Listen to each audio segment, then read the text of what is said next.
Hello, everybody, and welcome to Aquarian Radio and a simulcast with TJ Morris ET Radio. No, we're not simulcasting. We're going to upload later, so this will be on her network as well. And today's panel is Janet Carelison, Theresa J Morris, and Karen Christine Nickel.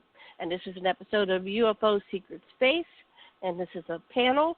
And we're going to do a thing where we interview TJ Morris, Theresa J Morris, via a hot seat process.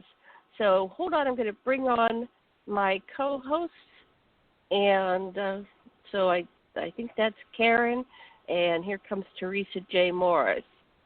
So let's talk to Theresa first. Hi, Theresa, can you hear me? Yes, can you hear me okay, or do I need to move my phone? I can hear you. No, you're okay. Fine. We're gonna run with this. Now I'm gonna go call Karen's other phone. But go ahead and tell everybody who you are while I go and get Karen's other phone. Okay, sure. If I don't know which phone I called. Go ahead. All right. Yeah. Okay. Thank you, Janet.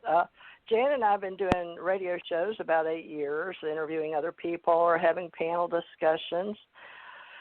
We got together a long time ago in Hawaii. When I lived in Hawaii, I was working for the Department of Navy as DOD-DON, and then I also started another company, and I had Psychic Network, and she came to one of the psychic fairs we had, and we were also involved with people synergistically involved, seminars. It was a lot of fun back then in Hawaii, and I was on my spiritual quest, and I've just sort of kept a group of people, very spiritual, science-minded people. But she came to me in 2012 with Tommy Hawksblood, and already had Ace Folk Life and ACO Association Ascension Center, and her and her husband agreed to help me with Ace Folk Life for Ascension Center Education and Ace Metaphysical Institute. But Ace Folk Life is pretty cool because we do myths and legends, unexplained, paranormal, and all of that. And Tommy's on the Big Island, and he runs our Ascension Center, Ace Folk Life over there. And then all three of us, I had UFO Association, and all three of us liked UFO investigations or research. Okay. Hi, Karen. Okay, so we're going to do a lot more. We'll be interviewing you, so we're going to go through this background. So, Karen, just briefly, who are you? And go ahead. Say hello to our audience. Sound check. Hi. Hello. What is that? TJ has a new baby kitty. Oh, how she's holding her on her lap. Oh, that's 10 sweet. days old. I thought it was cute. Cute. Got a new baby. Can you all hear me? Okay. Okay, it's an orphan. Orphan. Can you both? Yeah, Karen, I can hear you. You sound good. Go ahead and talk. Okay. Put this bottle in this cat's mouth. Here, take your bottle. My name is Karen Nickel, Karen Gresham Nickel, and I'm a clinical hypnotherapist and an experiencer, and I teach. I do recordings, make special MP3s for people who are seeking and studying, and I give afterlife messages or readings with energy. I do energy readings also, so I do a lot. And good. So I'm very honored to be on Aquarian Radio with Janet and Theresa. They're great. We're glad to have you. So what we're going to do today, I'm going to keep the ball moving here because we've got a lot to cover. So we're going to do what's called the hot seat, and this is a practice that people do all over the world. It was started by Moore University, which is out of California. And so it's a way that we can go deep into a process. We'll keep going deeper and deeper, and we grow more comfortable with each other and with the process, and we start, revealing these deeper levels of our conscious and subconscious. And what we notice with experiencers, let me go see what I wrote here. Hold on one second. I got to pull it up. Of course, now it's down. Okay, so what we notice with experiencers a lot of times is that an experiencer is someone that's had paranormal or extraterrestrial contact. And as you start getting their story, typically we use hypnosis. Okay, even we notice with experiencers a lot of times. Oh, hold on. Is that an experiencer? Getting feedback. Okay, hold on. Can you hear me, guys? I just got feedback. Yeah. Are we okay? It was two of you. Okay. It was two of you. I got it. I got it. I'm only on my cell phone. I can hear too. Okay. So let me finish the exposition. So what happens with experiencers is that we encounter blocks when we're going into a story, because there's two factions that are putting the blocks into the human psyche, or third, I guess. So trauma naturally creates blocks in the human psyche. So people came back from World War II or the Vietnam War had PTSD, which it's called post-traumatic stress syndrome. Then people that have been in the military, of course, the military doesn't want people to remember their experiences because they were in top secret things and in the secret space program, so they do mind wipes and they have blocks. And then the ETs put in mind wipes and blocks too. So when you're regressing someone or even just talking and interviewing someone who has been an experiencer, that they may encounter those, and then they start. Come on in. Okay. Hold on. Okay. Thank you. Wait. Go stop this back talk. Can you mute? TJ, can you mute? She's leaving, please, when you're doing. Hey. Okay. Jaden came by. Okay, love you. Please. Okay, she's gone, Janet. Okay. I'm sorry now. I'm sorry. Okay, so let me go back to where I was. So people who do their family of origin work, their cultural conditioning, and their religious programming are kind of melting the layers of their conscious and subconscious, getting deeper into themselves and deprogramming themselves. And so I'm not sure how much of that, TJ, you've done, but I've done extensive work on myself, and then I've facilitated thousands of people through private practice and groups. And so you don't have to have that done, but it really helps, and this is just like something I want to say to our listeners, that if you really want to deprogram yourself from your automatic fight or flight gut reflexes that we all tend to act out in our families, these are what causes multi-generational dysfunctional people and families and cultures and countries and planets. Our planet is highly dysfunctional, and if each person would just take personal responsibility and say, I'm going to commit myself to do my programming and deprogram myself and become a clean vessel of higher consciousness, God source, God, oneness, whatever you call it, then we would have peace on earth. I mean, it really is a formula, and it works. So we're going to just go through to get this story. I want to ask Karen, since she's been a clinical hypnotherapist for years, is that exposition right on, or what would you like to add to it? What I was just explaining to our listeners. Are you there, Karen? Yeah. Yeah, go ahead. I think the family of origin that's what I used to do, and I've done extensive work on myself too since I've been a child. And so we see a lot of these things come out in our everyday response with life, especially with this COVID coming up, and it brings up a lot of issues. And people are more sensitive. We need to love each other and treat each other as equal, because we are all equal. Everybody's at a different theater. Everybody's come in differently. But now is the time we have to get it together in order to save our planet. And so as far as the ET's concerned, I can feel them real close. I really can. We're getting help from the dimensions that we can't see. I get symbols all the time, and signs and gifts and everything. And then I heard, and Janet, you'd be better at explaining this, about what the two senators said on the 20th about the ETs. Oh, in here. Yeah, we'll get to that in just a few, because I haven't even had a chance to read it. Yeah. But what I wanted to do is invite you to do you wanted to do a little prayer or invocation for all the people out there, because this is, what is today's date? June 26, 2020. especially focusing on the states that are really red right now. I know that California and Texas and Florida, and I'm missing one. Am I missing one? What are the ones that I'll are? look it up while you're talking. But we're talking about COVID. The COVID pandemic has really accelerated right now, and it's thousands of people every day are getting infected and dying. So go ahead. Yeah. Some of my clients are physicians, and that's why I'm kind of behind today, because I've been called a lot to ask what I'm seeing. And we have, in my opinion, Texas really has a great medical system, and it's the best in Houston and then Dallas. And, of course, Houston is really having it bad right now.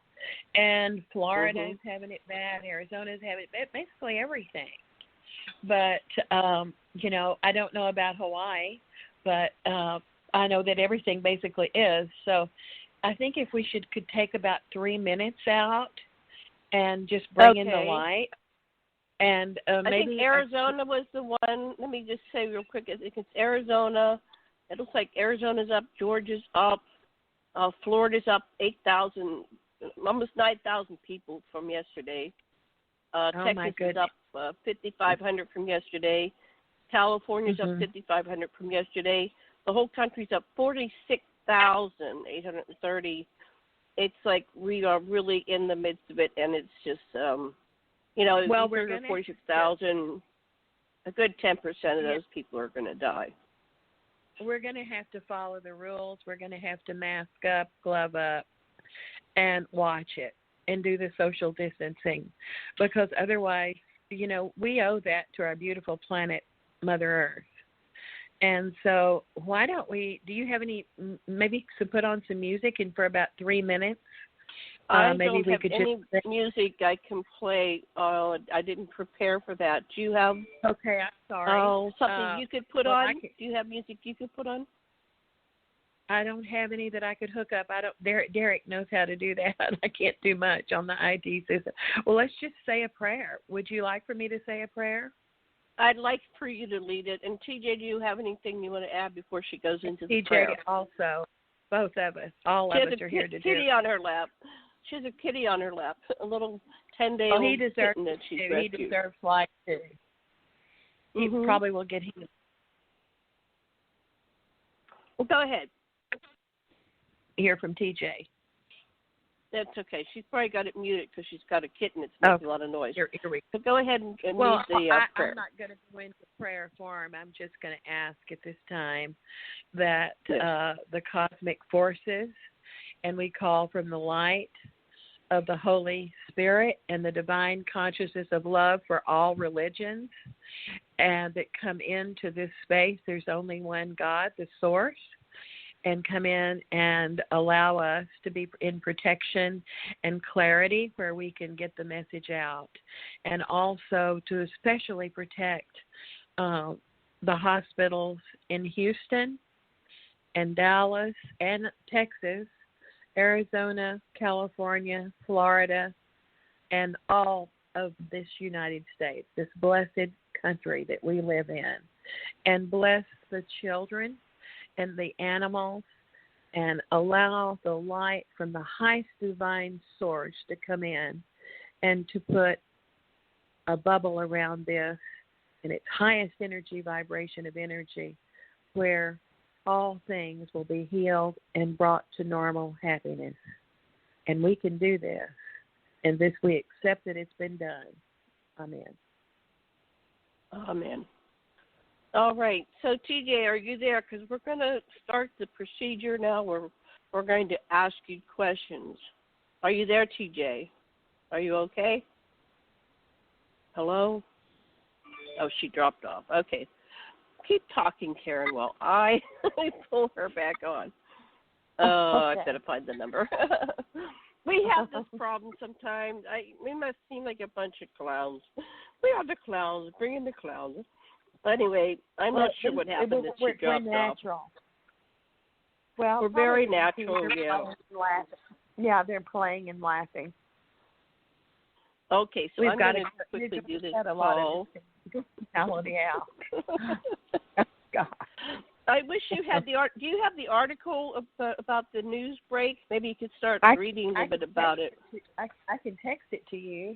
Okay. Yeah, I'm just trying to call her while we're talking. Okay, so let me just go 1 second. It's like I'm trying to type a number and talk and lead a radio show at the same time. Here we go.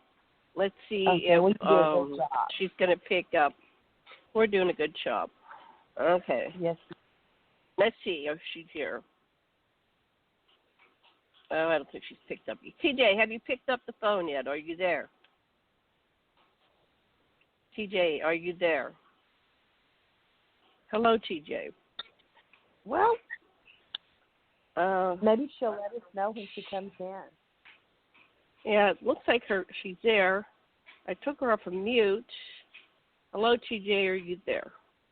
All right. Well, let me go. I don't like having dead air. Do you want me to get Derek? No. Let me just go to the article. I didn't know if you had the article pulled up so you could see it too. Yeah. But apparently on the Thursday, June 20th, 2019. Oh, this was from 2019. I don't have the one that you're talking about. Okay, so that was that's old news. That's old news. Oh yeah. Wrong one. That's old news. Okay. All righty. Anyway. Yeah. Okay. Yeah, that's old news. Oh yeah. So, sorry. Okay. That's okay. Okay, so let me go back to the radio station here and see if she's there. TJ, hello, are you there? I'm going to try calling you again. You're not talking. Don't know what's going on. Let me hang that one up and try it again.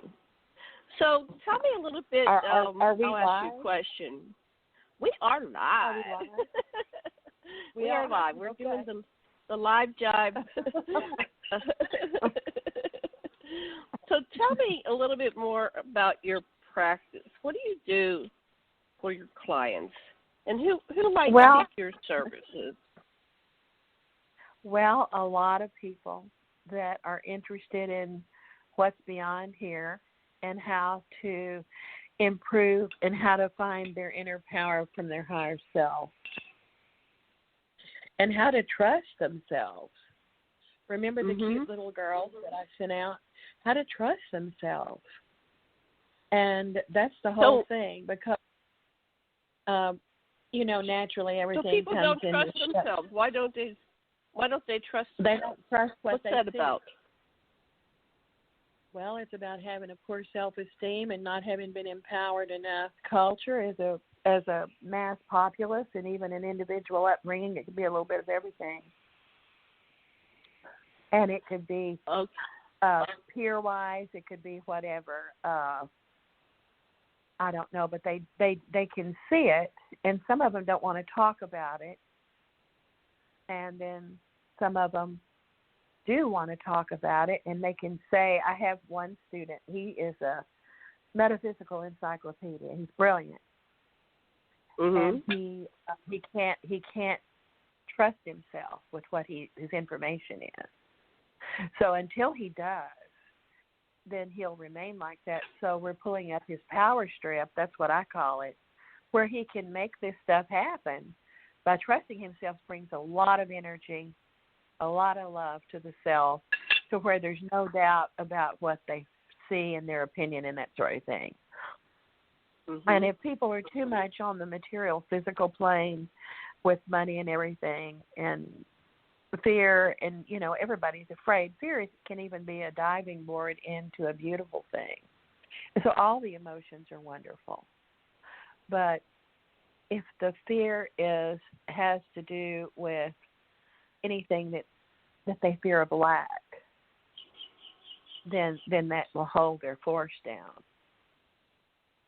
And so I work a lot with people that's what I do through my clinical hypnotherapy. And then I make the MP3s that are compatible with each individual. And I have the CDs on Amazon. One's in Portuguese and 3 are in English. And so I've been doing this for 35 years all over the world. But for the past, I would say 20 years, I've been here. Well, Robert and I were in Brazil a lot. So and right. we were in, so other than that, here basically. Yeah. So what made you go to Brazil? What was the catalyst? Oh wow. Well, that was a long time ago in the 70s when I had that huge project, and it'd take a week to tell about it. And it was very, very famous and very well known. And then we have done a lot of stuff with the indigenous studies in Brazil.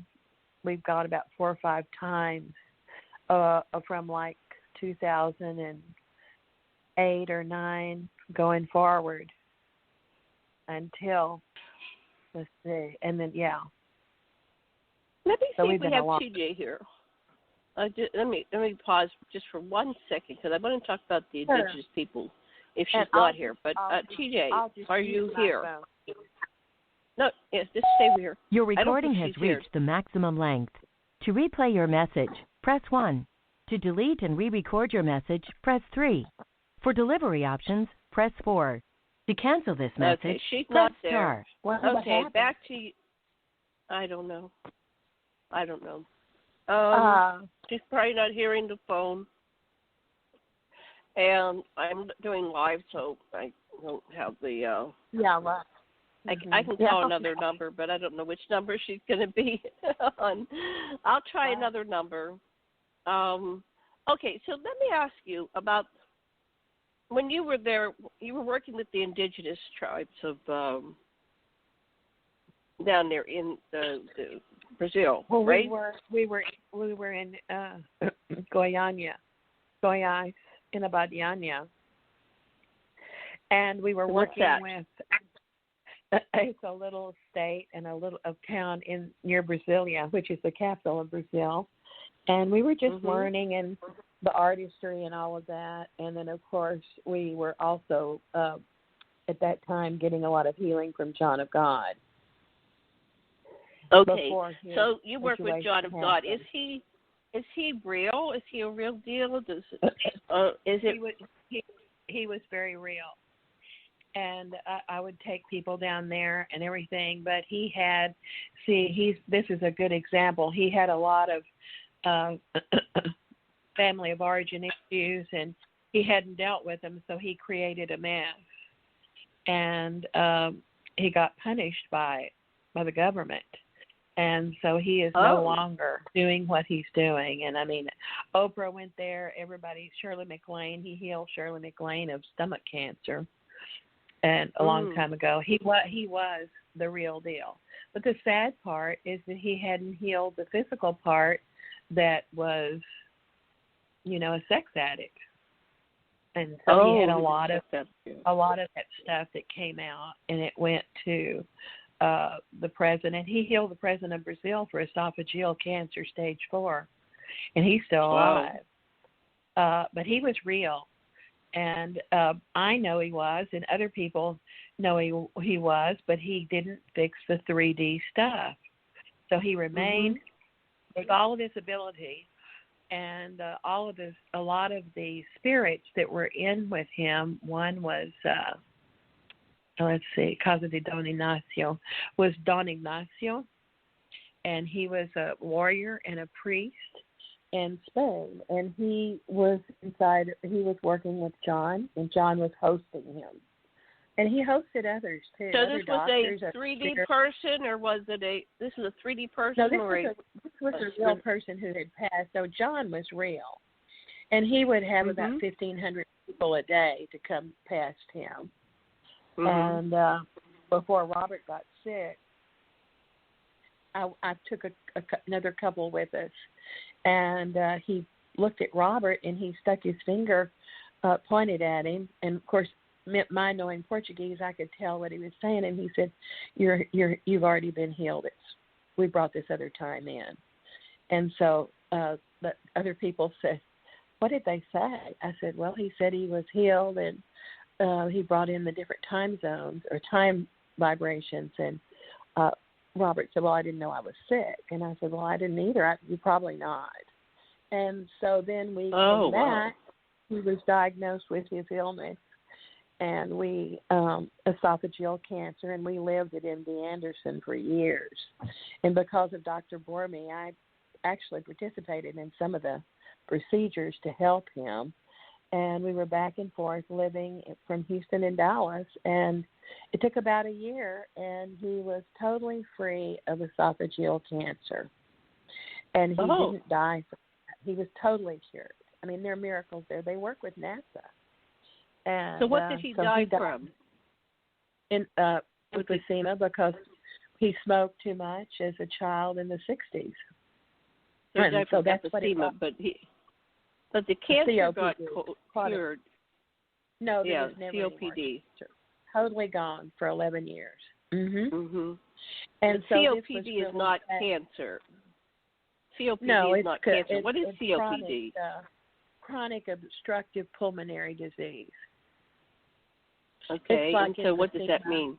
It can be asthma. It can be emphysema. It's anything that involves the lungs. Okay. And I know people with autoimmune can have COPD. People with, various things can come out. They can have weak lung systems. So anyway, but he had that. It was called, let's just call it emphysema. So what did John of God do to heal people? What was he doing? Well, what were the actions he was taking? I can't tell you how he does it. His energy. And he did it. I mean, did he have somebody come up and? I mean, I've seen people. No, he just touched people. And he touched people. Well, did he have to physically touch someone? Yeah. Did he have to physically touch someone? Okay. But he also did surgeries. I mean, for real. I mean, he would cut on somebody, do an incision. Yeah. And, he would do an incision. Okay. He did on a friend of mine that was a girl, and I knew, and I never had the courage to do that. And Robert didn't need to do it, so. But we were at his doctor. I'll never forget. Did he use anesthesia? Did he use anesthesia? No. Did he use nothing? So he would just take a knife and cut on somebody. Did they bleed? Right. They would a little. So and he even did it to himself. And people can look this up in Google too. John of God in Brasilia, and not in Brasilia, not Badiania. ABACIANIA, Brazil. And but I haven't met anybody that actually saw him. I've heard of his work. I didn't know what had happened to him. So he got arrested. Is he in jail right now? Well, they let him out because of COVID. And it was so sad when I heard it. When I heard it, it was devastating to both Robert and me. And I said, it's so sad because he really did have this ability, but he couldn't get his earthwork together. So it overcame and overwhelmed the higher self. And so, but Robert's oncologist at MD Anderson, she told both of us. I said, listen, words can't thank you enough for having healed him. She said, oh, I didn't do this. We didn't do this here. And she said, John, let's give some credit to John of God. She said, and they said it. And she said, we'll take some of it, but he did it too. And I said, yeah, I think so. But y'all are still the best. And so, but anyway, it was quite a journey. They are the best. And there are very few people they don't save. But John acted out in his arena, and they took him to prison. And then someone told me recently that they released him because he's very elderly. He's like 79, and they left him because of let him out because of COVID primarily. He was in bad health anyway. So I still am grateful for everything that he did for us, and I'm going to take that good part because it was a miracle. It was wonderful, and we all have our stuff, and he just didn't take care of. We all have our crosses to bear. What's interesting, I'm looking online. Apparently, there's a modern day John of God. He was born in June 24th, 1942, and so he's 2 years younger than my husband, who was born 1940, July 9th. And then there's another John of God, which is a saint, was born March 8th, 1495, and died March 8th, 1550. So was a Portuguese soldier turned healthcare worker in Spain. So was he somehow maybe the reincarnation of the original John of God? Don Ignacio. That was the one who he hosted. What is his full name? Can you spell it for me? Is it let me see. Don Ignacio? Is it John of God? Wait a minute, I got to go to Wikipedia. Hold on, let me pull it up.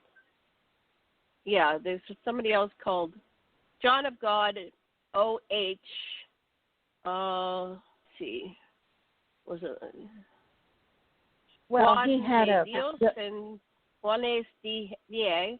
was a Portuguese soldier turned healthcare worker in Spain, whose followers later formed the Brothers Hospitallers of St. John of God, a worldwide Catholic religious institute.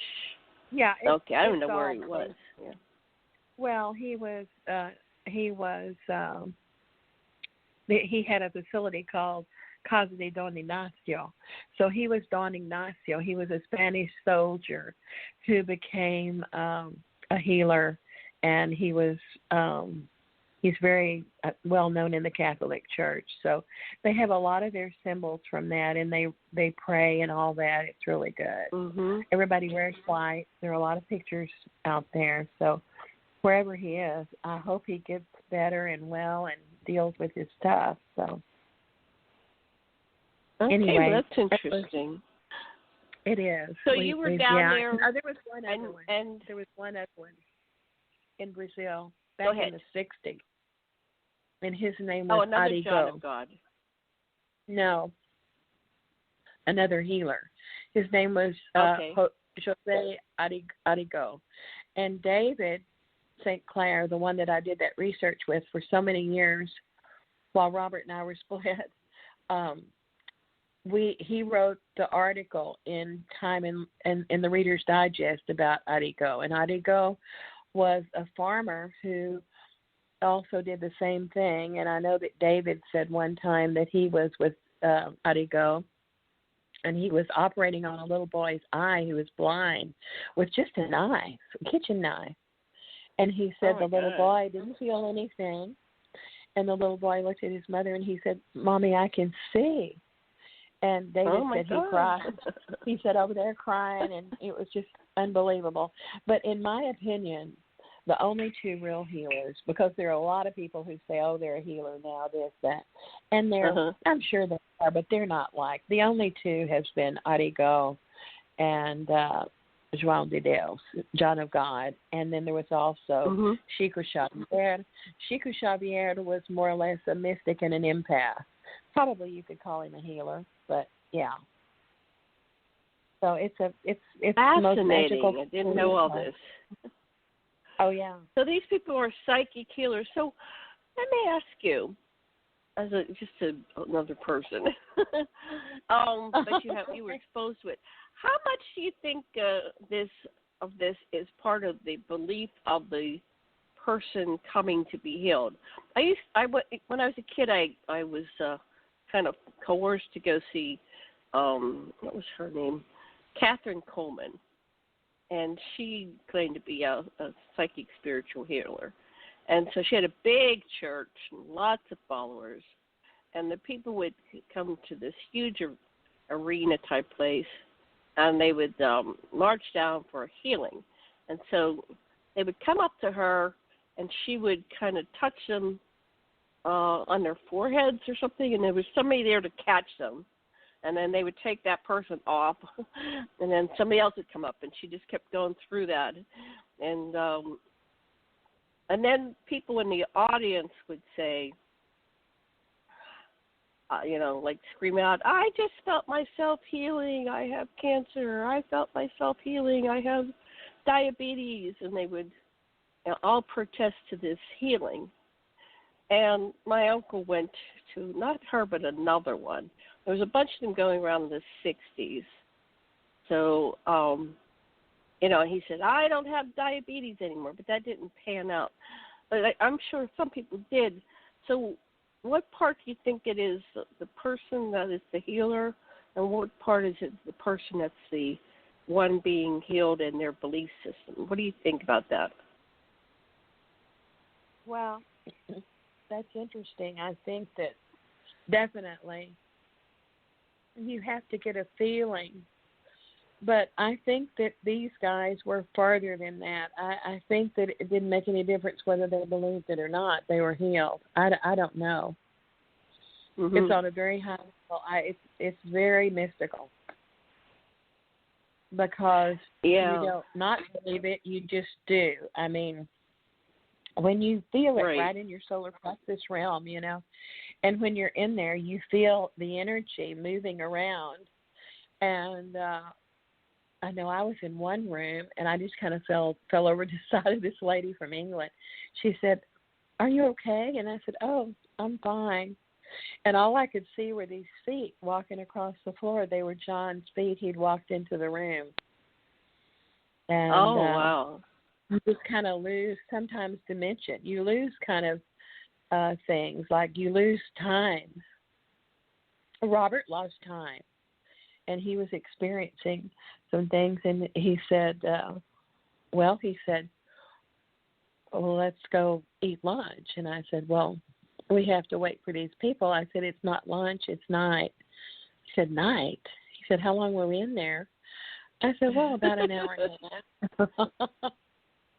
Yeah. So, and then a lot of people do this ayahuasca stuff. It's kind of like LSD. Now, we didn't want to do that. Let's talk about ayahuasca.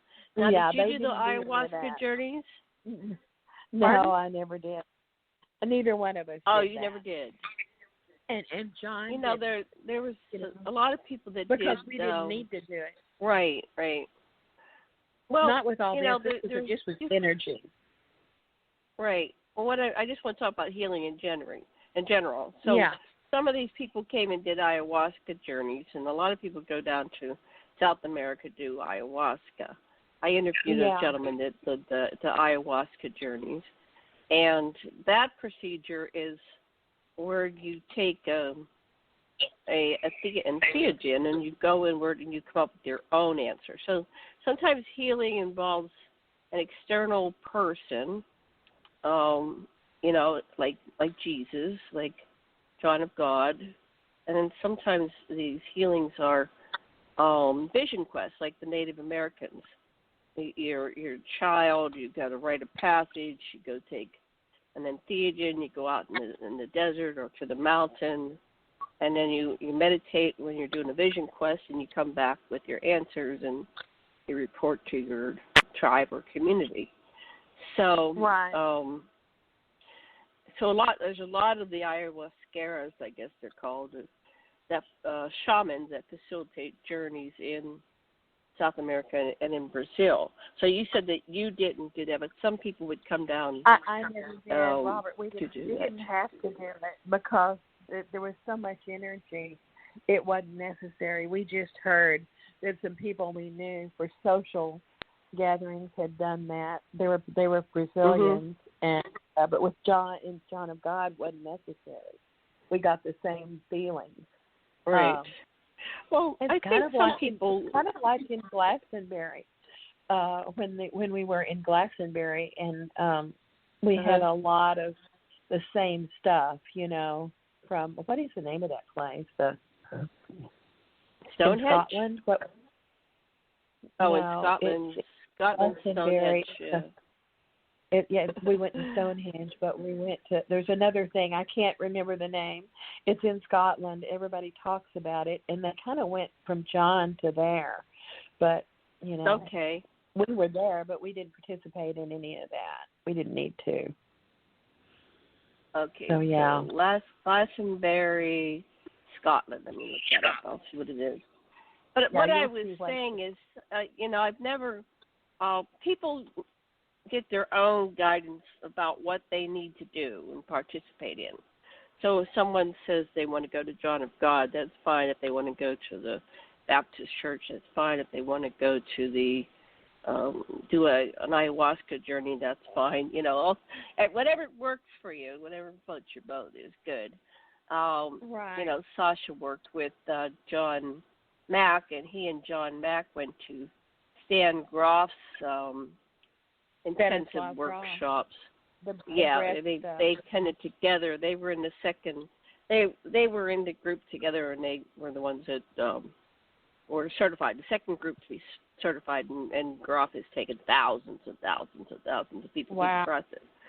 And I was working with doctors at that time when it first came out. It was great. I never did it, but yeah. Always. So what they would do is they would.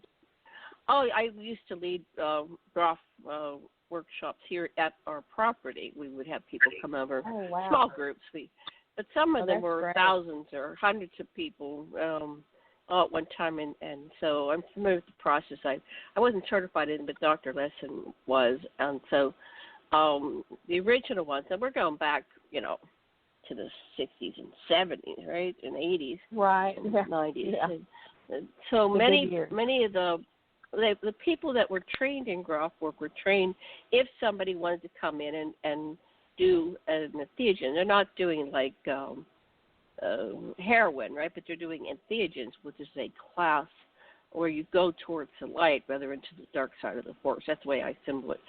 So then they learn to be a shaman. So people were learning to be a shaman and facilitate somebody if they're going deep into their subconscious to do their own inner healing work. And apparently from the research that Groff brought with him from Czechoslovakia, and he spent, 50, 60 years documenting all these people, and a lot of them would access extraterrestrials.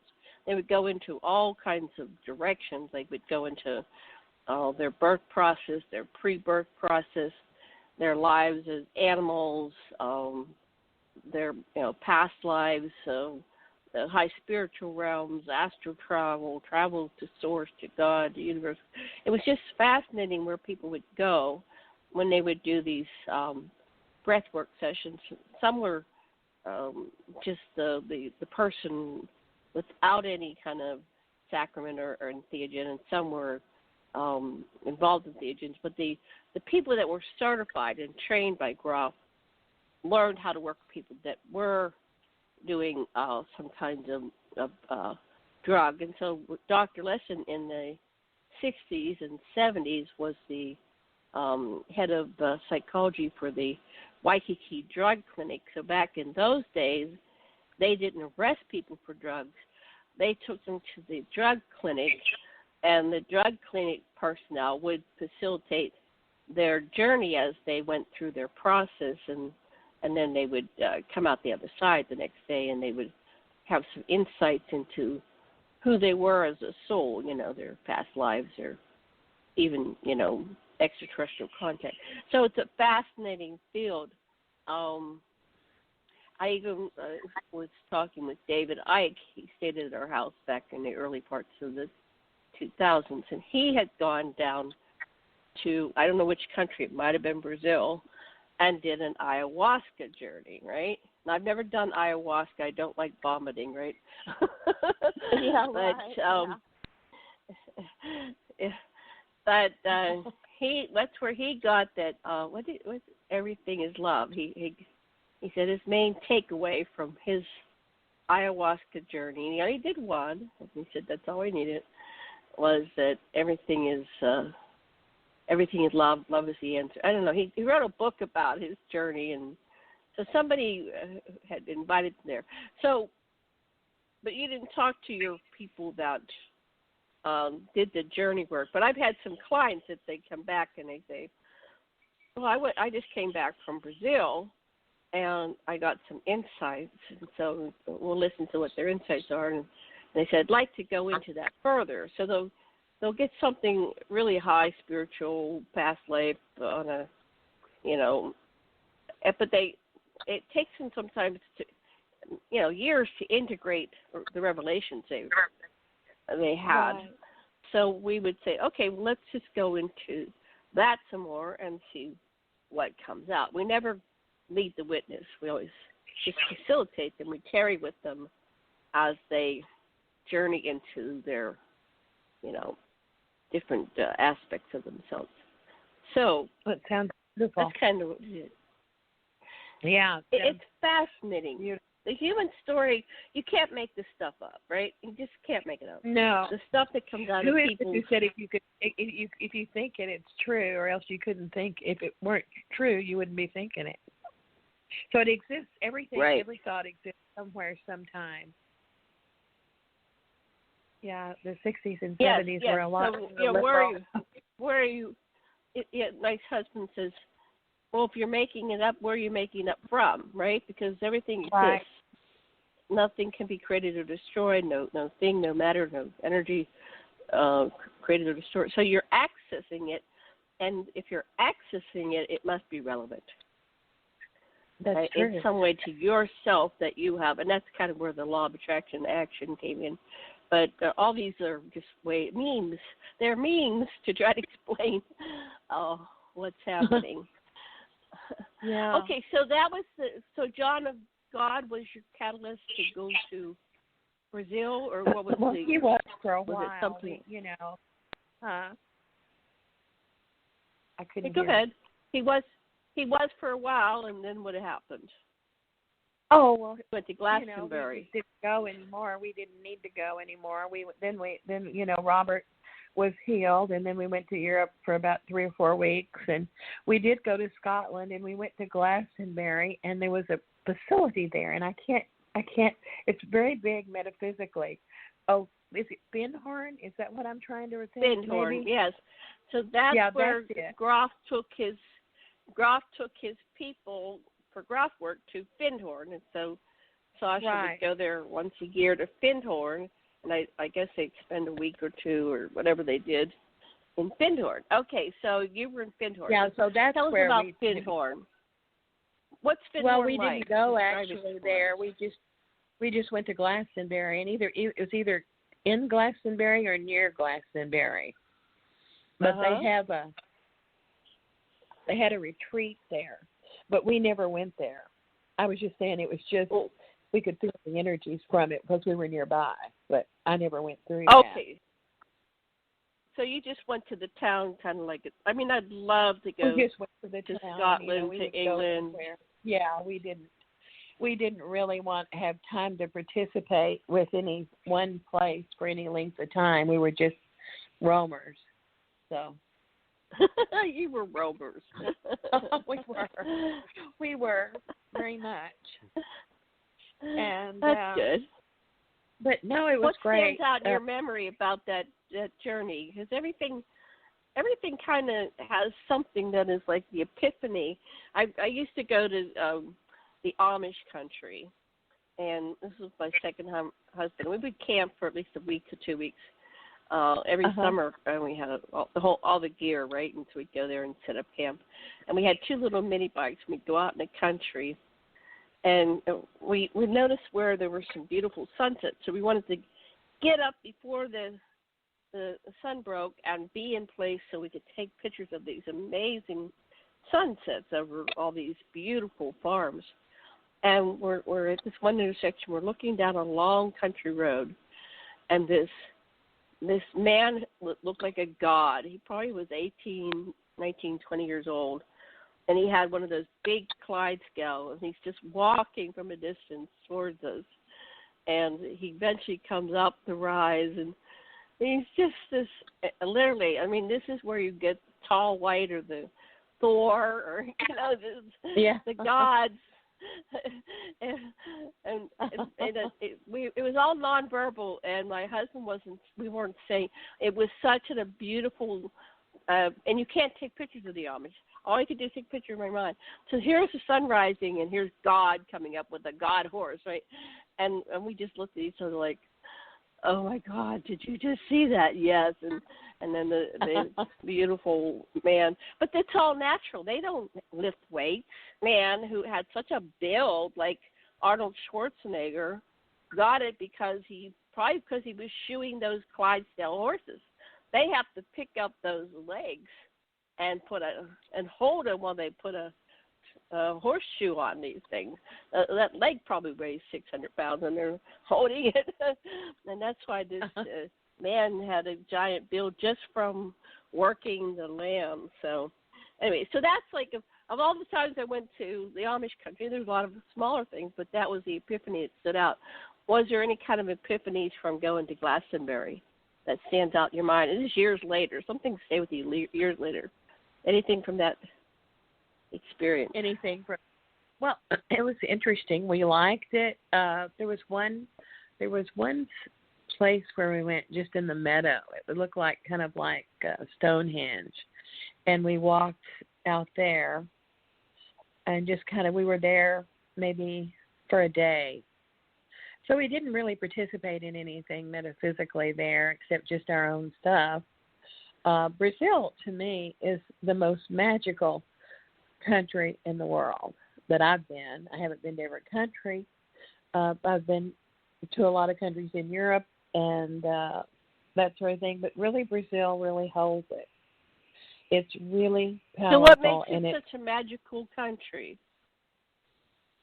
Well, I think that's just where its energy is. I mean, like when I went in the late 70s and did that project, I mean, things just happen instantly. Things move quick. And there's only one thing. At that time, when you were over 45 years old, you were considered old. I mean, that's their belief. You old fart, you're 45. Okay. That's right. I mean, the women could not get by, but the men probably could. So no, it's just a beautiful place, and the water and everything. And maybe it was just that way to me, but it was that way to so many people. I've heard a lot of people say that some of the two most beautiful places are Hong Kong and Rio. I've never been to Hong Kong, but I do think. What do you think about all the COVID in Brazil right now? They're just having a horrendous time. It's a favela. The favela. They have a slum area in Brazil called the favela. It must just be horrible. I try to communicate with some people that I know there already. Most of them have died, but not with COVID. But it must just be horrific. It must just be horrific, really. And another good place that holds a lot of powerful energy is Bahia. And Bahia is in the northern part of Brazil. And so that's then the southern part, Porto Alegre, is more of it's like Argentina. It's real close to Argentina, and they have a southern type like Spain and European area. But Rio and up there in Bahia has a lot of African influence. So that's my. Are you drawn to places that you have DNA from? Like I really would love to go to Scotland, Ireland, UK, Germany, do a tour because that's where my DNA is from. That. Yeah, because I think that we gravitate. I think we can do our own past lives. And I think if we just look at what we like and what we identify with and places we like, we've surely had a life there, at least one. And I know that for a fact. I really believe that. So when I've heard other sessions, we have people fly around the earth and doing past lives, and we say, notice where you're drawn to. Is there a specific country where you're drawn to? Okay, so then look down at your feet. What are you wearing? What color are your feet? Then you start looking at your body. So I remember a lot of past lives. I had a fellow on last Sunday, I think it was. Oh my God, he remembered he's recovered over 4,000 past lives, including other planets, and he spent his life traveling all over the world in deep meditation, and somehow he developed a way to recover his past lives. And then some people have spontaneous recall, and then some people need to be regressed. Do you have any memories of any of your past lives? Yeah, I do. Okay, can you tell me about something that's very significant to you? Well, just some. I tell you, when Robert and I had our first date, I got in the car and I said, "Oh my gosh!" I said, "We had one of our lives in Italy." That was before I ever knew that my wife would be over there. And he said, "I can believe that." I said, "Do you believe this stuff?" And he said, "I do." And then he was telling me that when he worked at Bergstrom Air Force Base, he had a person who worked next to him who his wife had been born. Back then they called it the veil over your face or something. It was a spiritual term, probably not a real veil of skin, but that's the term that was used in the olden days. Do you remember that? Mhm. Yeah, you pierced the veil. You come through the veil. You don't remember who you were, and so you can pierce the veil, bring down the veil, and yeah. But I've had a lot of them. I mean, I've seen, myself not being from this planet, and seeing a lot of things that are going on right now. And I was with Debbie Major. Do you remember Debbie Major? The three of us did a show one time. Yeah. And I think we talked about that. You remember when we talked about that before COVID? I don't remember how we went through that, and you've got it on record. I got it. So what did we talk about? Say that again. That we talked about what? Well, say that again. We talked about having a vision, or she had a picture and I had a vision at the same time, where we walked through this, I guess, laboratory or hospital or something, or some kind of facility where medical was merged with warfare. And we had on these white suits. Now we know they're like hazmats. And we came in later. Do you remember us telling this story? No, I don't remember the story at all, but tell it again because it's a new audience. Go ahead. Oh, okay. So we walked through, and there was blood on a lot of the paneling. It looked like a laboratory. Everything was white and just your typical, what lab would be. And we were all, covered up and walked through. And at that time, we couldn't see anybody anywhere. And so then at that same time, I knew someone who had come to me, and they also had a similar experience at the same time. It's like the memory awakened in them, and they said that they had seen something to where the doctors were working on these particular individual, and his skin, they were trying to keep his skin on his body, and there was some kind of bacteria or out problem, and they had some kind of air moved in there to try to do something with the procedure. They were telling me, and some of the flesh or tissue got on this person's face, and they freaked out, and they couldn't stay, and they left, and they felt bad about having left. And I said, well, that's part of what it was. And so then there was another person in the ufology field, and I don't want to bring up any names, and she happened to call me, and she said, she wanted to set up a reading with me, and she said, I had a dream, by the way, I need to tell you this. And I said, okay.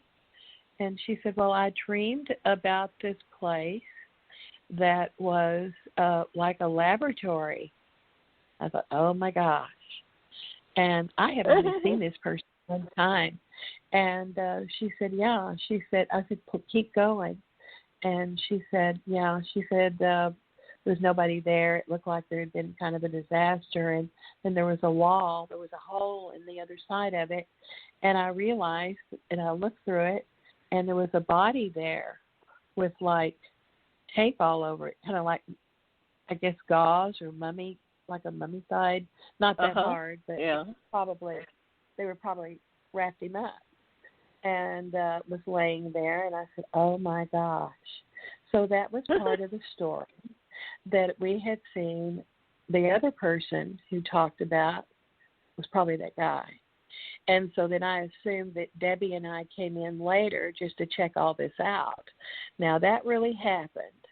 In 2017, the memory did come back, and here we are today, and look what's happening. Right. So that's quite interesting. Wow. And I remember we were on your show, and the three of us talked about it back then. You have it. It's on the deal. I have it somewhere. Yes, it's on AquarianRadio.com. We can go back in time and we pull that up. That. Yeah. And now the COVID, so it's a little different. COVID. So do you have any questions for me? I'm so bad that we lost TJ. I was going to try calling her again. No, she's not. I'm going to call her again.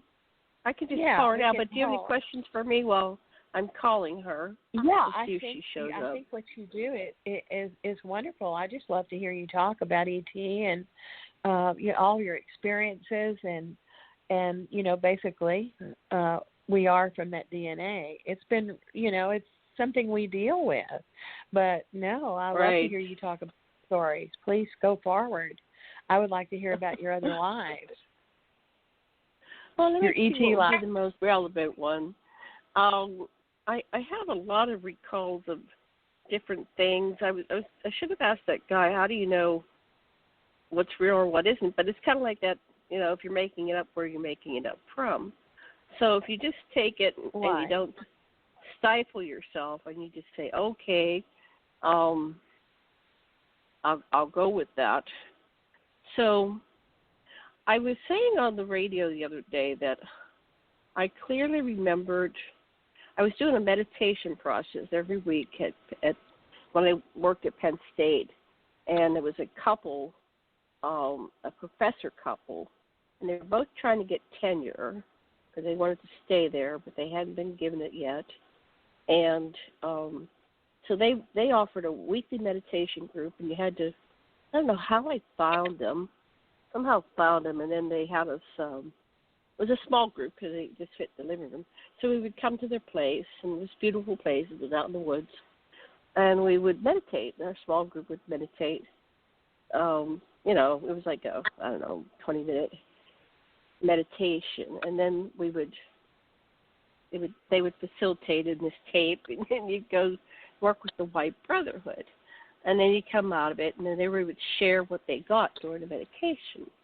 So my girlfriend and I were kind of like interested, curious, had never done anything like that before. And then part of the practice was every night you had to, or once a day at the same time you had to meditate for an additional 15 minutes. So, of course, I did it around my work schedule. So when I came home from work, my second husband was the cook in the family, so he would be cooking and I would do my 15-minute meditation. So after a year or so, I had a spontaneous recall of a bunch of what I thought were my past lives because they felt very personal. The memories felt like they belonged to me. It wasn't somebody else, and it was very personal. They were relevant to me, and they made sense. So now I recalled on the show how I met she became my best friend. Her name was Missy. And Missy got a job at my department, the Department of Agriculture at Penn State University. And I was stuck in a back room with no windows and doing computer data entry stuff and calculations. And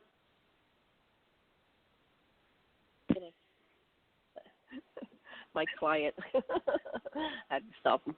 And so someone came in and said, we have a new receptionist. Go introduce yourself. So I went over to introduce myself, and I saw her, and I was just taken aback. And she, I just said to her, like, oh, hi, nice to meet you. And it just came out of me, do you believe in reincarnation? And she looked me square on. She goes, yes. And she smiled. And then I just launched into it because I had an idea who she was in her past life. So I said to her, did you kill yourself or were you murdered? And she started describing how she was Marilyn Monroe, and I'll leave this mystery, but there were 3 people that came in and murdered her that day, right? So she's describing the story and what happened to her, and she said who the one person was. No, she said who 2 people were, and the third person was a mysterious man, but it appeared to be a doctor, and he had this medical bag with him. And then so that she had passed out. One of the 3 put a pillow over her head and finished it off, so she was dead. And then they opened up her mouth and they poured down a bunch of pills or something. So this could probably be verified if somebody was could get the autopsy report, but who knows what happened to all that stuff by now. Anyway, but she said that when she came out of her body, she was kind of shocked to be out of her body, and she was flying around, literally flying around, watching everything, and then she started to move through the house, and she ran into the open mirror from the bathroom. I guess either she left the mirror open, something happened. So, and when she hit the mirror, she was shocked because she was light. She was just light. And so she told me that somewhere in some point in time, she walked into a UFO, a circular craft, and she sat down, and she had split into Norma Jean and Marilyn, and she had a dialogue with herself. And she said, and I don't believe in UFOs. You know, Janet, you're the one that believes in UFOs.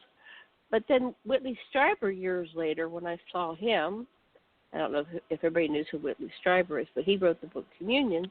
He said that he started having people come up to and say that they had encountered their dead relatives on a UFO.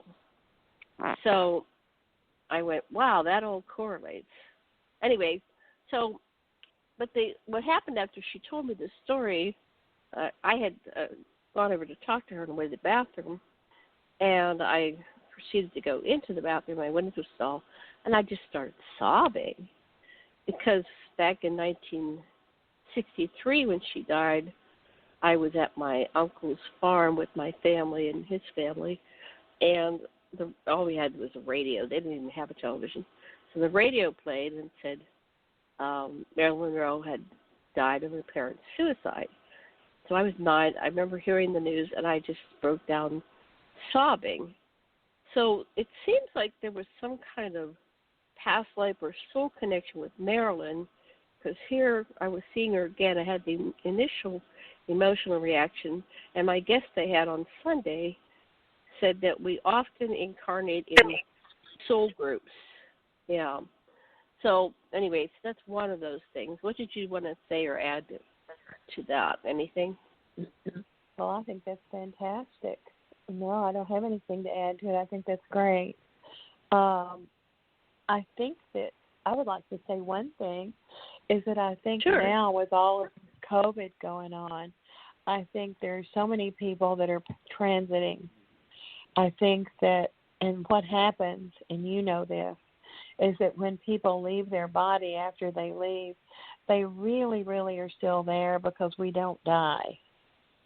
We just go to another dimension that we can't see from here. And so we have to depend on the symbols, signs, the prayers, and going to that deep level to make contact with them. And so that's what I'm doing mostly right now, is teaching people how to do that, because a lot of people have lost people lately. And what I've found, because there are a lot of people who do what I do. There are a lot of people. And usually the one who passes picks the person that will give the message to their loved one that they want to have. I believe that. Now, I'm not a medium, so I don't take on that person who passes. I'm just kind of like the midwife. I'm just the message giver. And then I teach them how to recognize that they're there, where they can get the solid earth proof that it really happened and that those people are really there.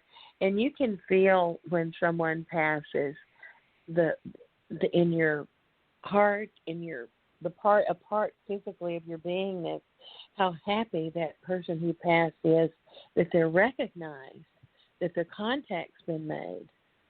Have you experienced that? Well, I've had several profound experiences with people who have passed, and but I don't where do people anything. Feel, where people are, you can feel the excitement of those who have gone on, because they do want their loved ones. They feel just as bad as the person feels when they have to leave. Even that's what it is. Well, let me just explain what I've had some Sure. that all these were unintentional. So I was at a funeral, and I came home, and that night I didn't know the woman. I knew her boyfriend. I don't think they ever got married, but they had a child together, and I had known him first, and then she came in there, and I just kind of knew her from hanging around at different groups and things. So I'm sleeping, and she comes to me, and she is upset, and she's there. You can see me. Oh, you've got to help me. I go, what's going on? I forget her name even. She says, I'm dead. I said, yes, I know you're dead. I was at your funeral. She said, I made a mistake. I can't do this. I can't be dead. I have to raise my daughter. I remember her daughter's name was Aurora. I have to raise Aurora. She's only 4 years old.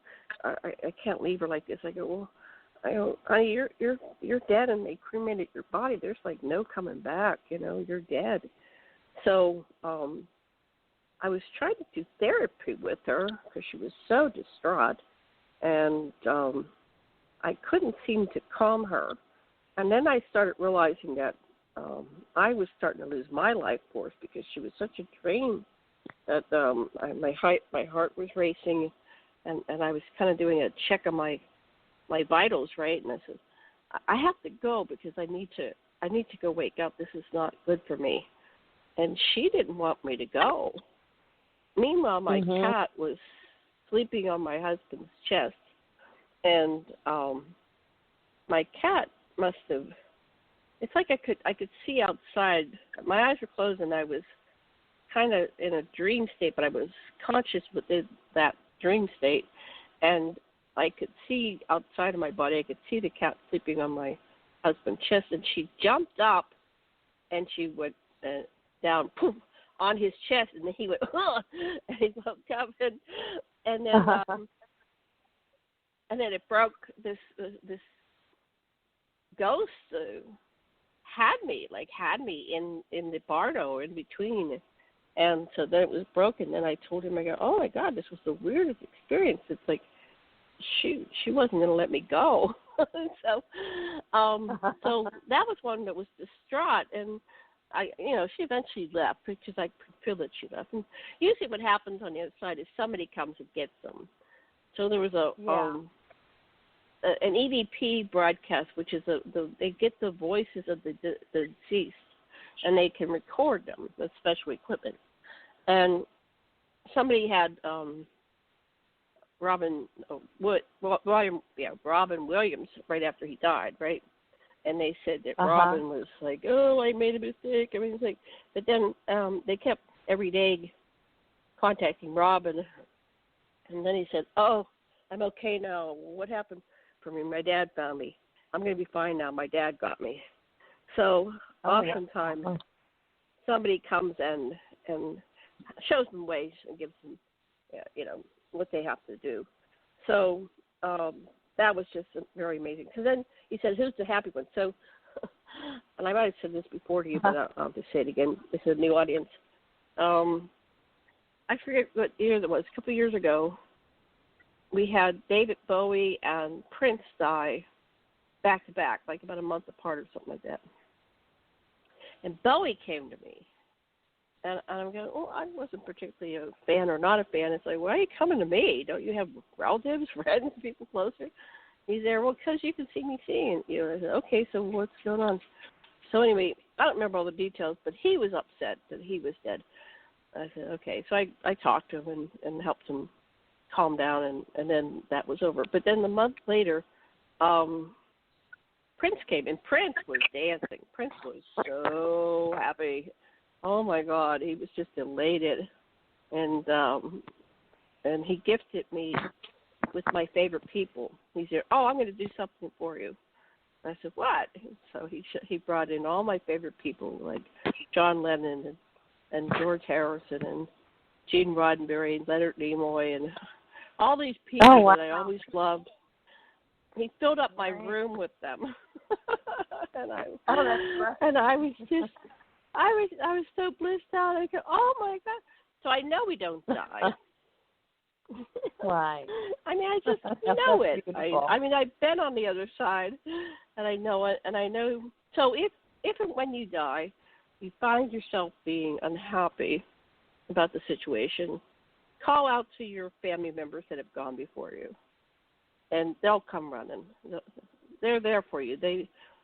Some of them are trying to reach you, and you're kind of, because you're so distraught, you're blocking everybody from finding you. Right. So just remember, take some deep breaths and chill out and call for your whoever, your mom, your dad, your siblings, your grandfather, grandmother, whatever. Call out for somebody you know and love, your spouse, children, whatever, and say, "Help! Come get me. I need a hug." Right. So, back to you. What would you like to add? Well, I'm trying to think. I think that what we're doing is really great, and I love to be on this. My goal is to really reach as many people as we can, and say the words and to say it. And you do a great job of it, and I hope to do the same. And I, really wish that this light and something. I pray all the time for people to hear me, and I'm constantly working on words, like the little girl said, But I don't know what it is. There's so many different things that allow people to not get it. I ask a lot of my students this. This is interesting because we were talking about the life after death thing, and they too know that there is no death. And a lot of my students are real evolved, and they say, what it is that we talk about because they want to help people too, and they say, well, what do we do? And I said, well, you can just drop some little seeds. You don't have to rush in. You don't want to rush in and say, okay, you have to do this, this, and this, like sit down and have your class. But you can just, I would think, and this is what I tell them, I would think due to what's going on in our world, a lot of people must be wondering about that, must be thinking about life, must be thinking about death, must be thinking about everything. When is this going to end, And, well, right. We can make this end. We can take care of this if people would just go within and start following their pathway beyond here and ask questions, and then they would have a lot of help from those that they love who've gone on, from their guides, their guardians, their guardian angels, Jesus, whomever. And then it would raise the frequency. And all these riots and all these things would stop. And then the planet would begin to heal. And that's what I wish more than anything, for people to wake up and get out of the conventionality, Stop judging, especially in people in the helper field. I mean, these frontliners are risking their lives to save other people's lives. I mean, it's really hard. And people in the paranormal world or in the ufology world need to support each other better. And that's really the thing. If we could do that more and praise everybody who's doing this, and there's a lot of people really giving a lot of their life to do this in our fields. But we all need to bond with each other better, where we can bring a network and a force to help these other people to evolve, to help these people to go have an epiphany, you know? Yeah. So it's so important. It's so important. So what I do is just do what I do every day. I mean, I get up every day and I go, if I find myself whining, moaning, groaning, complaining, getting dark, getting depressed, and I can go there. I can go with the best of us. I just start saying, what can I do right now? What can I do in this moment? And it just emerges. If you take that first step, your long-term goal, but your first step, go in the direction, and then you just allow. So if I get really stuck, I'll go take a nap or I'll go take a shower. So I can just shift where I'm at. Especially running water over me, it's like, just shift. And I'll have these huge revelations when I come out of the shower. It's like, oh my God, clarity. I live at the foothills of the West Nile Mountains at the source of the wettest spot on Earth. The wettest spot on Earth is right behind my house in this mountain, 12 miles of rainforest, and it's the wettest spot on Earth. And it's the source of 4 rivers that run through this side of the Hawaiian Islands. And I'm just so blessed. And there's something about that water because it doesn't go through any kind of processing, no plants, it's just raw. It's from the source, and it's clean. It's just been dumped from the heavens and gone through the filtration system of. And from ancient Lemuria. I'm an ancient Lemuria, and I just think that's probably why I've lasted as long as I would. I think if I would have stayed in Pennsylvania, I would have died a long time ago. So I'm still here because I'm of course with these most incredible waters. Yeah, and a lot of people died here, and so they walked through the property because there was a war, and my stream is called Wai'ehu, the water that run red with blood. It's kind of sad, and it happened in the 1800s. And Kamehameha, they make him like a saint, but he was a murderer. He came through and just killed a bunch of people, and they had to escape over through Iao Valley, and all these stories and legends. And I'm not sure, but I'll have guests over here. I used to have a healing retreat center, and then the government shut me down. But I would have guests, and they'd say, "Who's that lady?" And who? I woke up, there's somebody standing at the end of my bed, and I just go, well, we just thanked them. And so, I heard the stories, and I felt them. And then one morning I was waking up, and my bedroom was in the back of the house right by the stream, and I saw this figure going past my window, and I go, well, it's a little tiny walkway back there. I go, who's walking behind my house? It's at dawn, right? And, but the sun was up, but and then she kind of just took a hard right and floated up the mountain. I go, oh, that's not a person. And it was a grandmother, it was somebody with long white hair. She wore it loose, and it looked like she almost had like a robe or something on. And I just said, oh, thank you, grandmother, for showing yourself to me in broad daylight. My goodness, that was amazing. What a gift. What a gift. So I've learned to, like you, to communicate with the spirit world. And like I said, I've been there before, and I will be there again. And we keep going in and out of that. And I've had 8 near-death experiences over the course of my life from different things that have happened.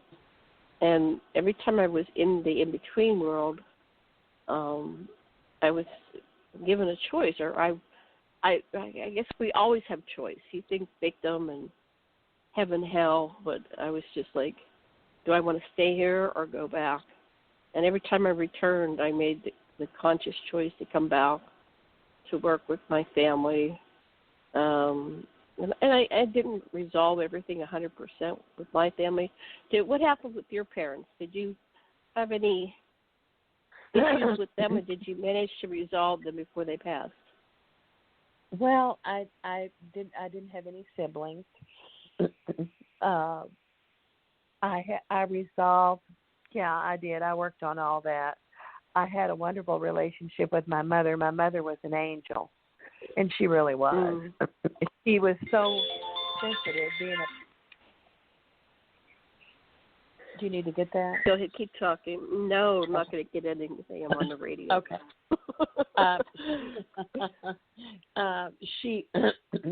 She was a Pisces, so Pisces are very sensitive. And so she was so sensitive, I think she died at a very young age. She was like 51 years old. And wow. What did she die from? From leukemia. Oh. And so I was 14, and it was really hard for me. But later I found out that we made a pact to do this, to come in for all this. And then my father with him. And he was kind of like Peter Pan, and he played a lot. He was an only child, very successful, extremely educated. And my grandmother raised him, and she was wonderful. That was his mother. And so basically he put a 14-year-old kid to be raised by a 75-year-old grandmother, which was really settled right. a lot. Yeah. But it was really good. I was really, I think, crazy and wild, and just was trying to reject everything. And he put me into a private academy because he said that I was smoking too much marijuana. And were you? Yes. What is too much? What is too much? But then I developed, and I recognized this ability. And I will say about him what he did. He highly supported my metaphysical ability, highly. Good. But he had a degree from business from the University of Texas, and he had a secondary in psychology. So he knew that I needed to have this developed. And he said, whatever you do, just be the best at it. And so he supported that. And he helped me. And after my mother died, he brought me to Dallas to a psychiatrist twice a week to where I could work on my issues. So I thought that was pretty great. But so that's about it. Very progressive for back then, because psychology wasn't really acknowledged back then. My mother had issues, and they just went to a medical doctor, and he just said, take a pill. And I think that Go Ask Alice from that song from the 60s when she was about Alice in Wonderland. Jefferson Airplane, right? That was about my mother and all the mothers of that generation who they didn't know what to do with their psychological issues, so they just gave them, Valium and other pills to pop, which of course made them addicted and crazy. So well, that's good. So you went to counseling when you were very young. And you were able to work on your issues, so that modeled it for you. That's wonderful. Yeah, and even when I went through college, I still was going to see somebody, and just kept on and working on myself, and did the Silva work, Silva International, mind developing, and all of that. So I've always been, and then I went to Canada for those months with Family of Origin, and well, I've been just like you. And it's interesting. Well, let's talk about that for just a minute here. Let me just address that, because back in those days there was a stigma. Oh, you must be crazy. That's why you're going. What we find in psychology is that the more people that work on themselves, the more healthier they are all the way around. Because a lot of our issues end up manifesting in physical form. A lot of our diseases are because we're ill at ease. And they're psychosomatic. And it doesn't mean you're crazy. It just means you're a natural human being and you're responding to your world. And as we all know, we live in a very dysfunctional world.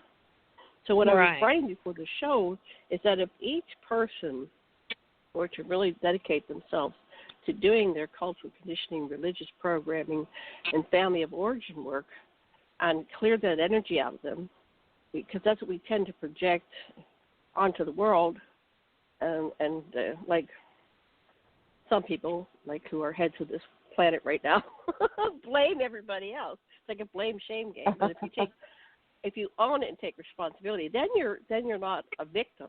You're not powerless. You actually are empowered, and you can identify it and work on it and correct it and create a better world for yourself and everybody in it, and everybody around it. And if we all did that, the cumulative effect of everybody doing their work would probably eliminate all war for all times and all greed is a mental illness, and the ultra uber rich are mentally ill. They're greeding, they're hoarding. They never have enough. They keep hoarding it. They have to have trillions now. We used to have just millionaires, and now we have billionaires. Now there's going to be trillionaires, or maybe there is already. So it's absolutely ridiculous. Trillionaires, and there's people starving, and they're living in the street. It was an absurd world, and it could be corrected just like that. I once read an article that said that if the billionaires of the world just gave 1% of all their money they made, put it on a big fund, every man, woman, child on the earth would have more than enough food, roof over their head, education up to PhD level, blah, blah, blah, all these stats. And I went, wow, just think if we could get all the billionaires to just donate 1% to a common fund that would finance it. Not saying everybody's going to be in a mansion, but at least everybody would have a roof. Maybe I would like everybody to have their own bedroom and own bathroom. You might share the kitchen and the living room, right? But own bedroom, own bathroom. Take it up for a desk in the corner for your little mini office. And imagine if we met everybody's minimum needs. I mean, this would truly be heaven on earth. It would be a paradise if everybody's needs could be met. And it exists somewhere. It exists. It exists in some way. I've been there. I've been to these planets. I go to these other planets. I'm just out in the limb. I go and they go, Your planet is so barbaric. Oh my God, I can't believe they treat their citizens that way, and that they think that way. And it's like we have we've had a virus, a negative virus that has infected us, and it's the greed virus, the lack of empathy virus. It's been around, and now we have COVID. Maybe COVID right now it doesn't seem to be working to elicit compassion from everybody, but I think some people are getting more compassionate. Maybe it'll keep growing, that they get more kind, loving, compassionate, considerate, and that whatever that is, that bug that has infected the planet, where it's like, like a lot of these young people, I could get it, won't affect me. But it's like, no, it's going to affect your mom, your grandma. I mean, maybe we could put it this way. You want your parents to, feed you and clothe you and put you through school. You better not get them affected, because you're going to lose your money. I don't know what it is. It's like there's this entitlement, and I don't like to lump all people, but it's just like, oh my God, I've just noticed that this sense of entitlement, and somehow we, the baby boomers, are responsible. We did something that this succeeding generation are just so, they're entitled. So what was that? What did we do? Was it psychological? Was it something in the food? Was it something in our television programs, our movies? I think we started to allow more violence in our movies. I remember somewhere in the 90s I was watching. I'll finish this thought and then I'll pass you the talking stick. I was watching this one movie, I think it was with Bruce Willis or something. I came out of it and I just shook my head, and I felt like I wanted to vomit, and I was with my boyfriend at the time. I said, I'm not going to those anymore. We just witnessed about 2,000 people dying with all these buildings blowing up. I don't want to be a part of that anymore. I'm not doing that again. And I stopped. I never went to these really ultra uber blow 'em up. But some people think, oh yeah. It's like they're so desensitized they don't even acknowledge it. Somebody just died, It's like 1,000 people just died. It's like, oh, okay, back to you. Your thoughts. What would you like to say about all that? I agree. I think that Yeah, I think it affects a lot of people. I think a lot of the people that I know like to hide out from all of this. A lot of people I know don't even watch the news and don't want to know about it, people who are around. And I think we need to know what's going on in our planet. So I think that's another way of dealing with the fear and the confusion and the depression and all of that, is people will make their own realm. And I hope it helps them, you know. But I think it's really great for if more people. I have more and more younger people who come to me who discover themselves and find this beautiful ability they have, and they're developing, and they're alone. And it is the truth, because their peers have no idea what they're saying or they know. And it makes them lonely. And so I tell them, I said, well, when you get to a certain level, you know, the universe and God will produce the people who are on your level as friends, and that will happen. And I do believe that. But a lot of the young people, you know, it's hard to tell a young person because they want it right now, and they're having to stay cooped up anyway due to the COVID. So I think people are learning at a younger age than we did. Or I feel that. Yeah, well, you would hope that we would be evolving. You know, there's a saying, I see far because they stand upon the shoulders of those who come before us. So we are, you know, this generation woke up to a level, and then, you know, everybody's building and growing and moving beyond that. Hopefully to beyond that. We're arriving at a bright new future. I think it's so. I'm sorry. We have bad allergies. You have allergies. Here. Yeah, I do. I really understand. do. But I think each one of us need to know that we need to get our inventory fixed, you know, for ourselves and for those that we love. And, you know, that's important. So and the ET things, people need to look that there are people who in other races like we have in other countries who are present, and some of them are shape-shifted among us now. There are government people who talk about that. It's on Ancient Aliens and about other shape-shifting out there. About the shape-shifting, about what's going on, about the president's relationships in the past. There are a lot of documentaries shown on the History Channel with that. And I'm basically saying that for those who are listening to our show, where they can see it for themselves. It's really important. So, yeah, I just want to invite you, Karen, if you see a YouTube, or listeners, if you see a YouTube out there that is worth the time to listen to it, I don't want any low quality, but something that really has some important information, send it to us. You can email me at Aquarian Radio, AQUARIAN radio @gmail. And if you have any questions for us or topics you want us to explore, we'd love to hear your suggestions. Yeah, and we if would. Don't troll us. We're not going to take trolls. We love ourselves. We have boundaries. So be respectful and mindful are there any, to all of us. Is there a way where a lot of people could call in right now? Is that possible? If anybody wants to call in, well, there is and let's see. Let me open up the chat. I didn't open the chat. I don't see if anybody. But if you're out there and you're listening live, because I did put some promo, the guest call in is 646-649-0893. That's 646-649-0893. But I didn't really put it out like that. I bet you're going to get somebody. We have to do promo. Somebody will be calling. Okay, we'll see. We have 20 minutes left if we stay to the last second. So 646-649-0893. Okay. And I was hoping that TJ would call, and I know she knows my number here, but maybe she doesn't.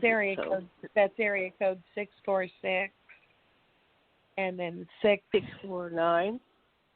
649 0893. And we'd love to hear from you. Yeah. Yes, and we so, would very much. For anyone who wants to call in and ask a question or make a statement. That'd be good. And if you wanted to, or make a statement, yeah. So, and then if you wanted to text somebody, you could text them that number. We'd love to hear from them. So next week, I'm going to be starting a show, and I think we're going to call it The Elephants in Our Rooms.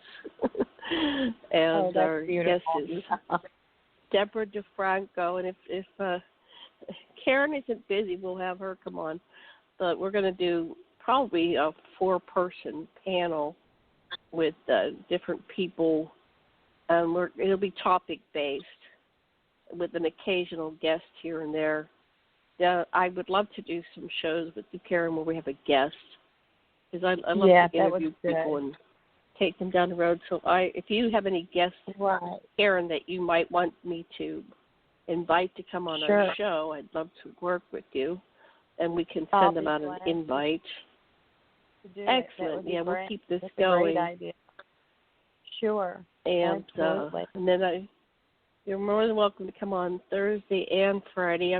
My apologies to the listeners that might have been tuning in for Theresa J Morris. I'm not sure if she's having technical difficulties. If she's okay? Is she okay? I'll have to try calling her when we're done. She's just not picking up the phone, or maybe her phone died. But as you could hear, she had this little adorable kitten on her lap. And she had called me and she didn't know what to do. Well, it's very interesting. This is an issue. Let me talk about this. Here in Hawaii, we have a lot of cats, wild cats. And I forget the exact stats, but a pair of cats can, within a year or two, can have 30,000 descendants, right? So it's really critical to capture and spay and neuter your cats.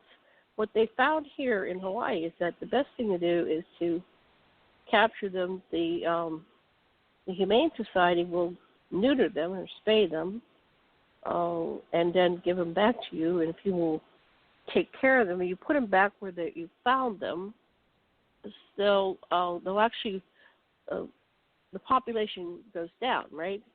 You have each generation that's not breeding, and the cats are territorial, so they won't allow another cat to come back, so they'll kind of ward them off. So I've been doing that here in Maui since 1997 when I moved here. When I moved here, I went, oh, cute kittens. Oh, yep. I don't want the kittens to have kittens. So I, got a hold of my Humane Society, and I caught them. There were 7 kittens at the time, and I put in. They lent me this big cage, and I put them in there, and I went out and fed them, and what you have to do is socialize them. So at first they might go hiss, hiss, hiss, and not want you to pick them up. But if you just, reach in and get them by the scruff, and you have a towel, and you put them, wrap them in the towel, and just hold them, their little hearts will be beating a mile a minute, but they eventually calm down. And it's like breaking a horse. I would just keep doing that, and I would look in their eyes. And one day, this kitty I still have her, Athena, it's like you could see her eyes shift, and she broke like a horse breaking, and she went from, I'm terrified of you, to, oh, I love you. And she just fell in love with me, and I fell in love with her. So I still have her, and that was in 2006. But this is, I've had many, many kittens, and I get them fixed, and I let them live out to old age, and I've had several that died at 18, 19. My Cleopatra died at age 20, and my husband, before I came, had one that would be 23.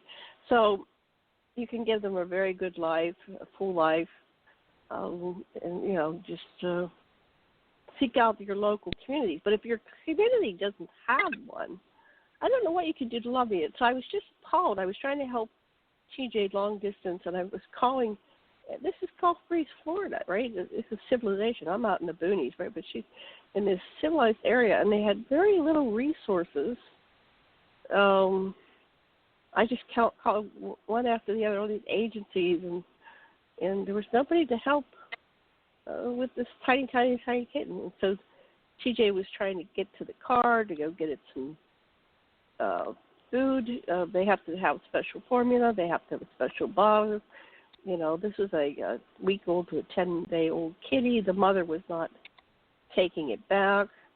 So anyway, I guess they finally figured it out. But I would just, that's one, if I had money like to put to charity, I'd go around helping people set up where they can rescue animals and, you know, treat them and get them homes and get them spayed and neutered.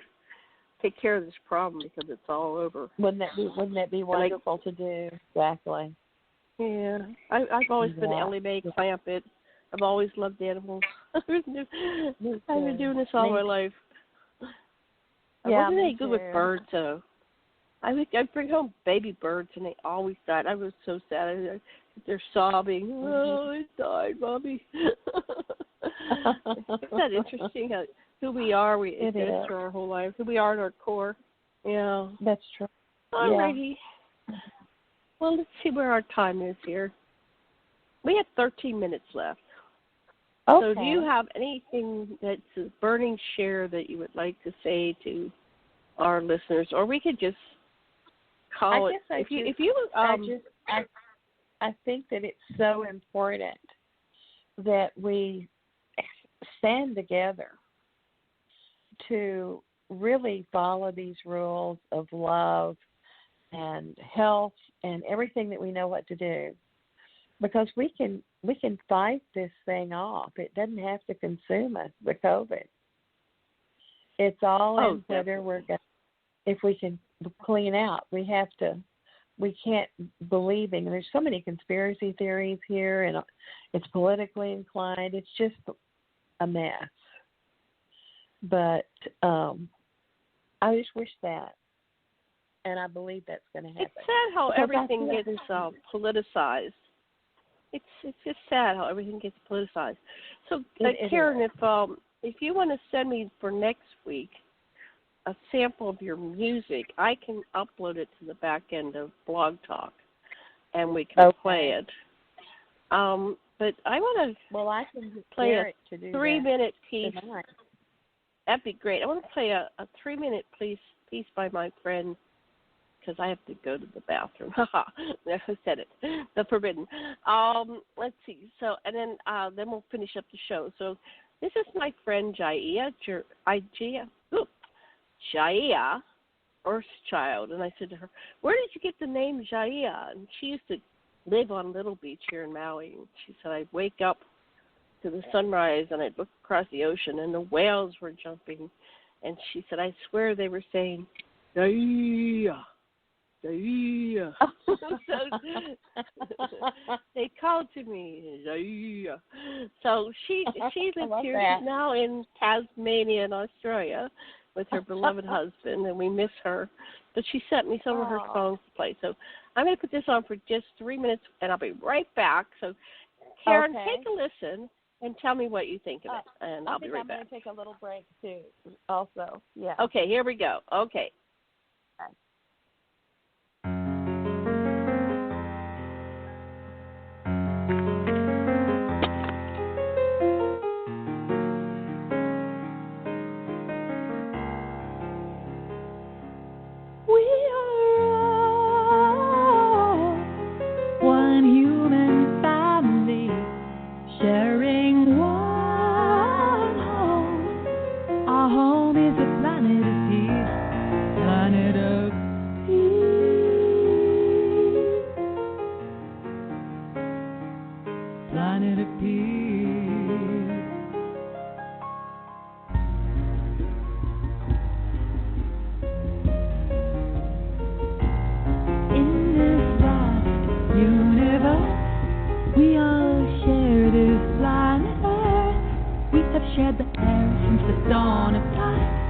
No one takes a breath saying this one's mine. We share the sun, we share the heat.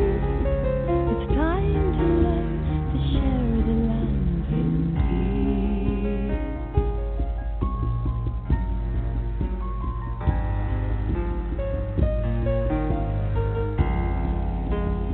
You who govern, choose to spend more on war than we can comprehend. We insist to share our wealth, food and water, home and health, teachers, trees and medicine. Then the time of true peace can begin. We are all one human family, sharing one home. Our home is a planet of peace, planet of peace,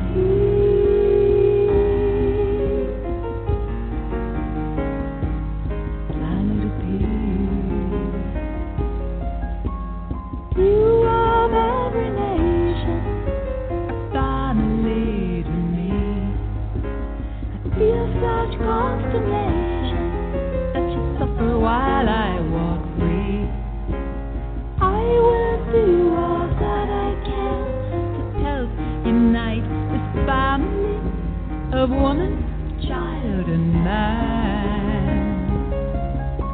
The leaders of our nation, are they wise as well as strong, or boys in imitation, pointing that he's God, threatening the future, endangering us all? The people of all nations are united to end all war, for we are one human family, sharing one home. Planet of peace, planet of peace,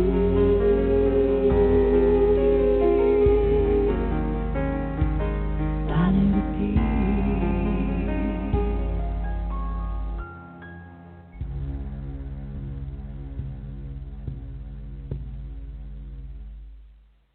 Thank you. We are back. I don't know if Karen's back with us, but I'm back. So, I think we're going to bring this to a close real soon here, because I don't think there's much more to go over. But I want to thank you for joining us today. We're going to be a little bit better prepared next week with some backup plans, because we didn't know we were totally prepared to do an interview of Theresa J Morris today. Somehow her information. Oh, she's there. I was just talking about nothing. I'm here. Somehow her equipment failed, so we've been having equipment problems for a while here. Yeah. But well, I think our sound has been really good. Yeah, we've been doing great. We've been doing great. I think so. Go ahead.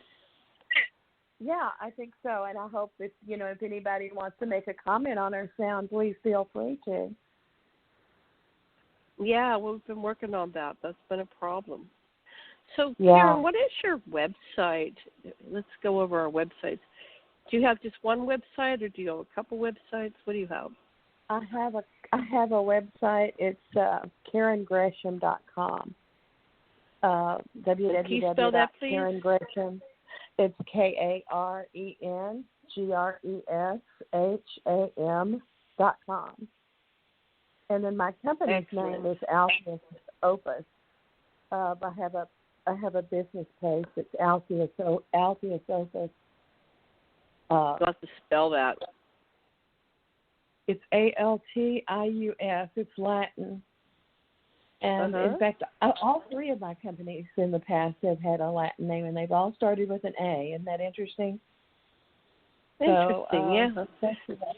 Altius Opus, O-P. I don't work enough on it. I should. Okay. It's Altius, OPUS, which means work. And Altheus means high.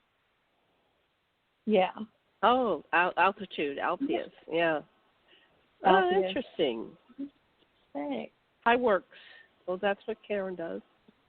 And I have, of course, my main site is aquarianradio.com, which is AQUARIAN radio.com.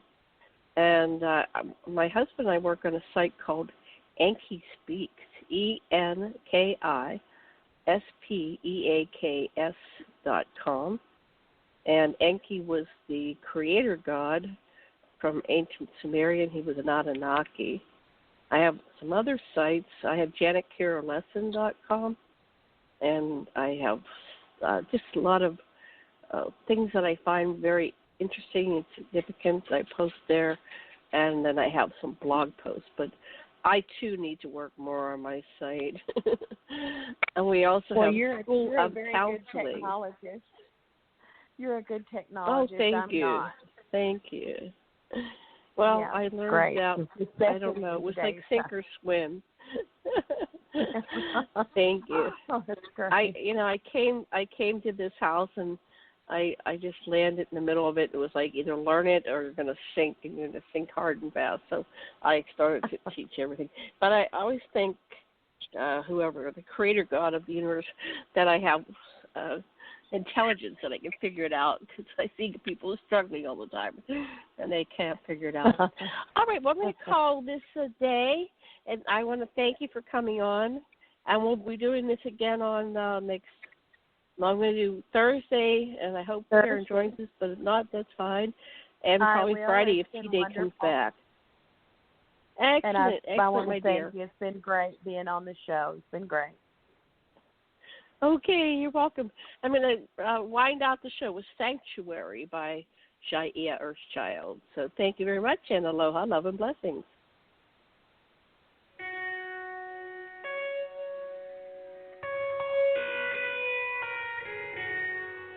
Are we off the air?